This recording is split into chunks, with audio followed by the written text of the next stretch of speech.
Praise the Lord. உங்கள் யாவரையும் ஆண்டவராகிய இயேசு கிறிஸ்துவின் இனிய நாமத்தில் உங்களை வாழ்த்துகிறேன், வரவேற்றுக் கொள்கிறேன்.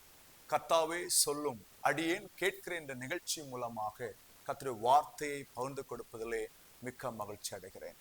இன்றைக்கு கர்த்தருடைய வார்த்தை என்னவென்றால் 1 பேதுருவின் புஸ்தகம் 5ஆம் அதிகாரம் 7ஆம் வசனத்தை உங்களுக்காக நான் படிக்க விரும்புகிறேன். Today's scripture taken from 1 Peter chapter 5 verse 7. அவர் உங்களை விசாரிக்கிறபடியால் உங்கள் கவலையெல்லாம் அவர் மேல் வைத்து விடுங்கள். அவர் உங்களை விசாரிக்கிறபடியால் உங்கள் கவலையெல்லாம் அவர் மேல் வைத்து விடுங்கள். இந்த வசனம் நமக்கு என்ன கற்றுக் கொடுக்கிறது என்றால், தேவன் நம் மீது அக்கறை உள்ள தேவனாய் இருக்கிறார்.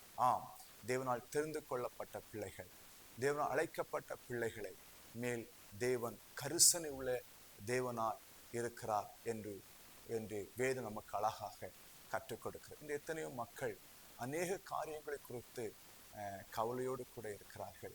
என்னை விசாரிக்க எனக்கு யாரும் இல்லையே, என்னோடு பேசுவதற்கு விருப்பமா யாரும் இல்லையே, விசாரிப்பதற்காக அநேக மக்கள் ஏங்கிக் கொண்டிருக்கிறார்கள்.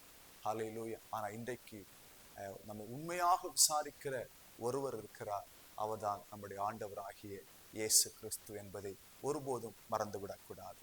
ஒரு வசனத்தை உங்களுக்காக நான் சுட்டிக்காட்ட வேண்டும் என்று விரும்புகிறேன். ரோமரின் புஸ்தகம் 8ஆம் அதிகாரம் 32ஆம் வசனம் இப்படியாக சொல்கிறது, தம்முடைய சொந்த குமாரன் என்று பாராமல் நம் எல்லாருக்காகவும் அவரை ஒப்பு கொடுத்தவர் அவரோடு கூட மற்ற எல்லாவற்றையும் நமக்கு அருளாதிருப்பது எப்படி என்று சொல்கிறார். ஹல்லேலூயா. பிதாவானவர் தன் சொந்த குமாரனே நமக்காய் கொடுத்திருக்கிறார். அது மட்டுமல்ல, மற்ற எல்லாவற்றையும் கூட கொடுப்பதற்கு அவர் சித்தம் உள்ளவராய் இருக்கிறார் என்பது நமக்கு வேதம் அழகாக சொல்லப்படுகிறது. ஹல்லேலூயா. தேவன் நம்மீது கரிசனை உள்ளவராய் இருக்கிறார். ஆகையால் தான் இவ்வளவு பெரிய வசனங்களை நமக்கு தேவன் சுட்டி காட்டி இருக்கிறார். ஒரு சமயம் இயேசு கிறிஸ்துவின் பிரசங்கத்தை கேட்பதற்காக அநேக மக்கள் இயேசுவிடத்தில் ஓடி வந்தார்கள். இயேசு அவளை பார்த்து கரிசனை உள்ளவராய் காணப்பட்டு சீசலை பார்த்து கேட்டார்கள், இவர்களை நான் சும்மா அனுப்பிவிடுவதற்கு எனக்கு மனதில்லை, இவளுக்கு ஏதாவது கொடுத்து விட வேண்டும் என்று நான் விரும்புகிறேன் என்று சொன்ன உடனே, உங்களுக்கு ஏதாவது இருக்கிறதா என்று இயேசு சுவாமி கேட்டார்.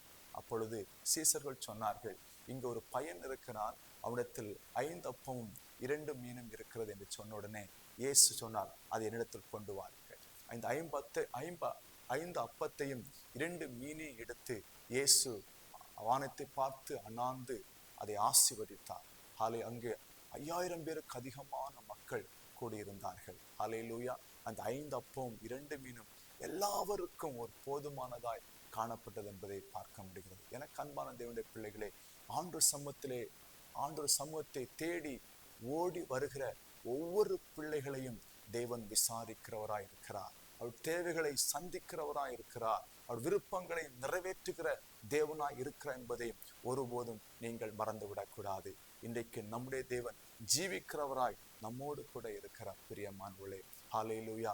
அவர் உண்மையாகவே நம்மை விசாரிக்கிற தேவன், அவர் உண்மையாகவே நம்மேல் கரிசனை உள்ள தேவனாய் இருக்கிறார் என்பதை ஒருபோதும் மறந்துவிடக்கூடாது. இயேசுவிடத்தில் யாரெல்லாம் வருகிறாரோ அவளை விசாரிக்கிற தேவன், அவர் மேல் கரிசனை உள்ள தேவனாய் இருக்கிறார் என்பதை ஒருபோதும் மறந்துவிடக்கூடாது.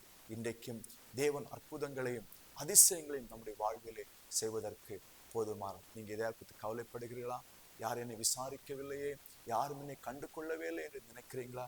இன்றைக்கு நம்மை விசாரிக்கிற ஒரு உண்மையான ஒருவர் இருக்கிறார். அவர் தான் ஆண்டவராய் இயேசு கிறிஸ்து.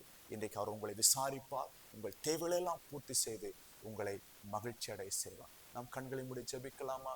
எங்களை அதிகமாய் நேசிக்கிற நல்ல ஆண்டவரே, வானத்திற்கும் பூமிக்கும் சகல அதிகாரம் உடைய தேவனே, இன்றைக்கும் எங்களோடு கூட இருப்பதற்காக ஸ்தோத்திரம்.